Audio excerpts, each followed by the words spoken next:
G'day everyone and welcome to the Trekzone Spotlight. Matt Miller with you in the northern suburbs of Brisbane, and I'm standing here with Lee Sargent. Lee, thanks so much for your time. Thank you for having me along, yeah. Now you're an illustrator that was a marketing guru. What sparked the change? Well, I wouldn't say marketing guru. I'm a marketing guy who does marketing stuff. That's the way I always describe that. But I'm also an illustrator on the side, and it's actually something that I'm actually more interested in that's where my kind of passions are starting. You know, everyone has their passion projects on their side type of thing. Well, illustration's mine, and it'd be wonderful to do it kind of full time, but I'm more than happy right now just doing it daily. So yeah. Now, I'm going to take you back a little bit because you've been a Trekkie for a long time. I have. I don't like how you said how long then. I've been a Trekkie since I was probably, I'm going to say 3 or 4 maybe. So 24 years ago? Yeah, let's say 24 years ago. I'm 40 years old, so we're looking at 35 years thereabouts of solid kind of Star Trek fan. I remember the Corbomite maneuver is actually my earliest memory of Star Trek. As a young kind of kid, I always remember watching mainly the puppet, Baylock's puppet. And so that's kind of really stuck out in my head type of thing. So looking back years later, I was like, oh my God, I was watching Star Trek really, really early on. And I also, one of my fondest memories of Star Trek, and also one of my earliest memories of illegal, not downloading, but bootleg copies, is that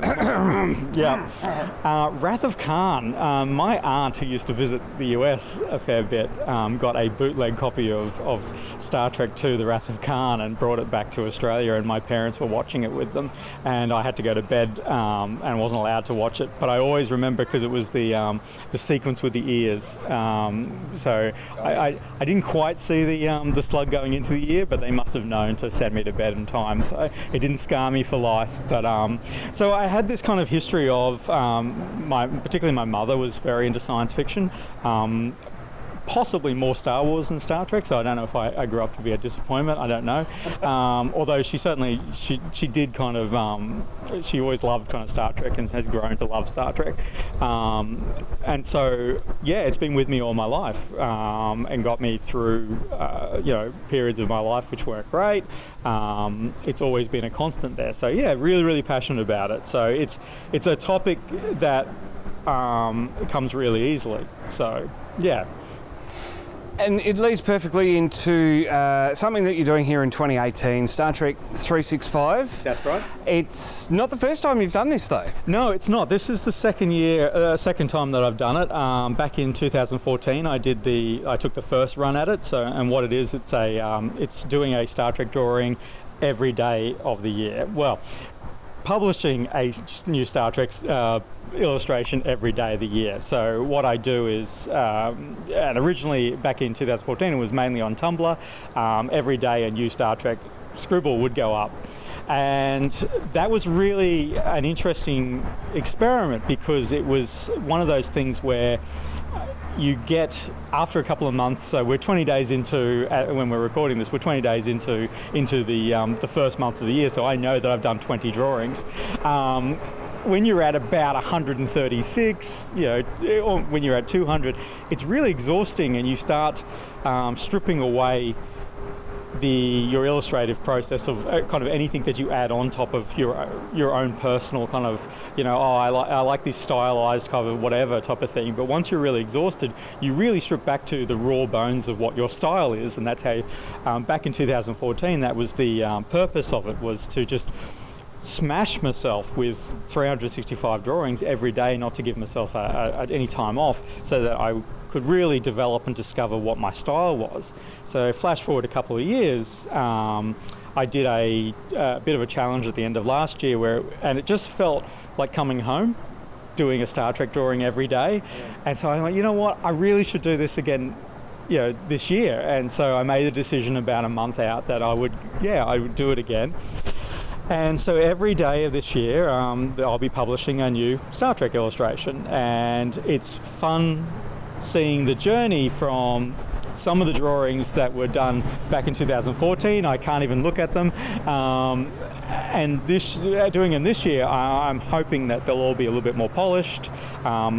We're now, now in a style that I'm comfortable with and that is consistent. So back in 2014, I did early in the year, all the characters had noses. By the end of the year, they didn't have noses. Halfway through the year, they had round circles with like white circles as eyes. And by the end of the year, they've got the dots, which is familiar to my style now.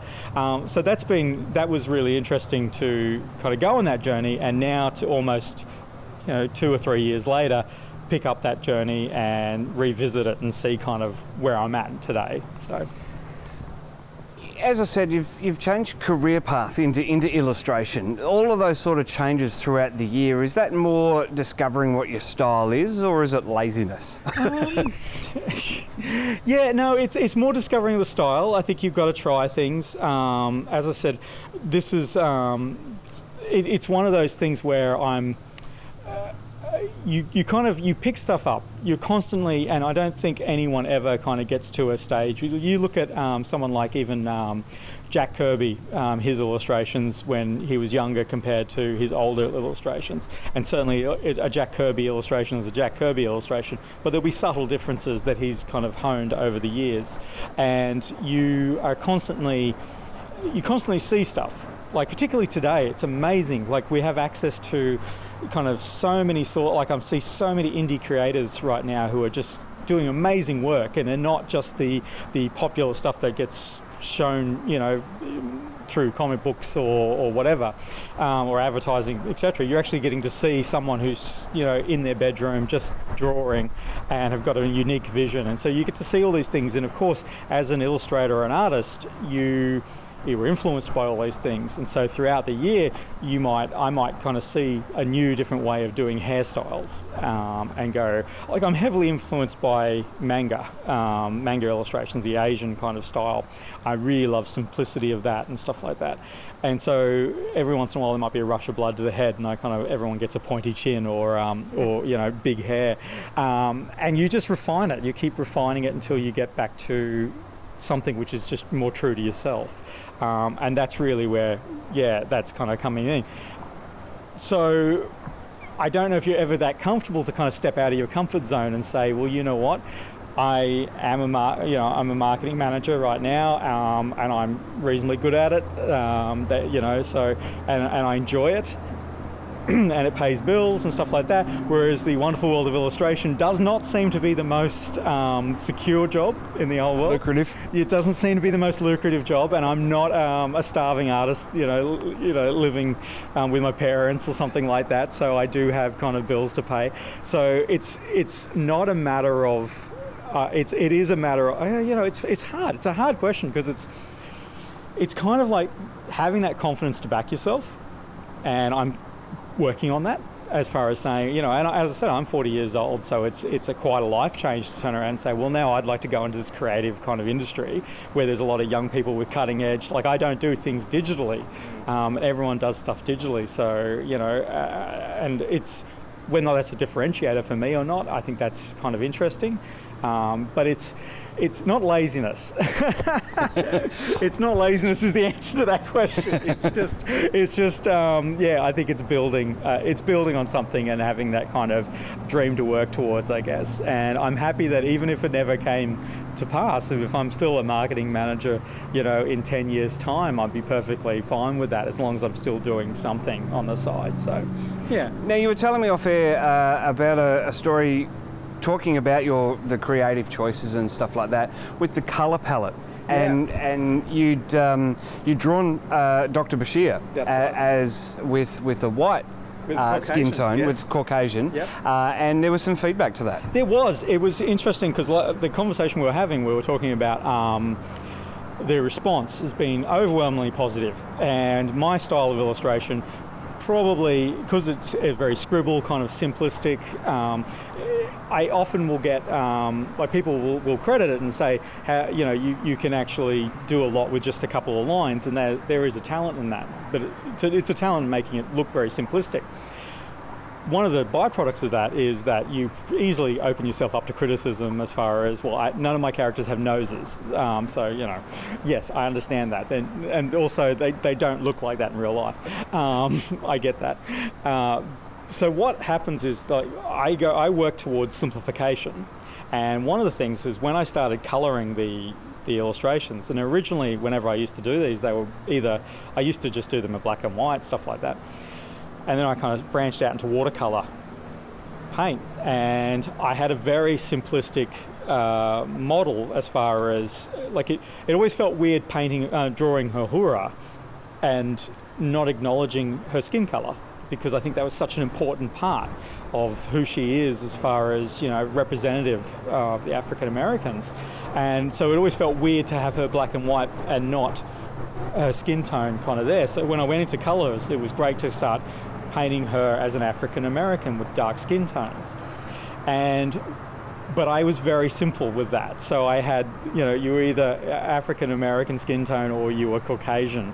And Dr. Bashir, who is obviously a man of colour, I never connected it in my head. I never even thought about it. And that's coming from obviously a very pasty white guy. So coming from that background, I never kind of registered in my head. So this feedback that I got was a person contacted me and she said, and very, very nice about it too, but it really freaked me out because I was like, I did not mean to kind of offend or even to even start that. What basically happened was she's saying, well, look, you know, you paint Cisco as a proud African American, and I think that's great, but you don't paint Dr. Bashir as a man of colour. And I was kind of like, I went to defend myself immediately. It was really weird because I was like, well, hang on a second. And I had to think about it, and it was really interesting for me. So I had to add more tones to it was literally just, he was the same skin tone as Miles O'Brien, which is ridiculous and completely wrong. And so that was actually a really, really great feedback point, because they came back to me and went, well, no, there are broad spectrum. Now, in fairness, though, I still, if you're a Trill or you're a Bajoran, you generally will get the same skin tone, but that's just where we're at. So. Well, Lee, you're 20 days into the year. Yep. So you've got 345 more drawings to go. You're lucky it's not a leap year. So that's true. That is true. You better get back and keep drawing. That's it. Well, thank you very much for having me. Is this where I plug my website? Or? Yes, go for it. StarTrek365.com. Or you can follow me on Twitter, which is at Lee Sargent, LEESARGENT. Basically, I publish them there every day. So yeah, come and join in the conversation. We've got this really kind of cool community around it, which is really nice. And I think that's been one of the clear benefits of, apart from, you know, working on my style, is just building this kind of network of amazing kind of Star Trek fans who are just, you know, the absolute best people, really, and really supportive of each other. And I often hear stories about people having negative experiences with fans, and I just not seen that. I think even people who disagree with other, Discovery has thrown the cat amongst the pigeons, and there is divided opinion on that. And I think for a brief period I was like, oh, I'm not sure who you people are anymore. But it's actually, I think overall the core people have kind of all come together and been really supportive, even of those who love Discovery and those who hate it. They've kind of, some people have found middle ground, and I think they're the mainstays and they're kind of core of the community. So they're really, really, you know, that's great. So yeah. Fantastic. Well, Lee, once again, that website is StarTrek365.com. Lee, thanks so much for your time. Thank you very much.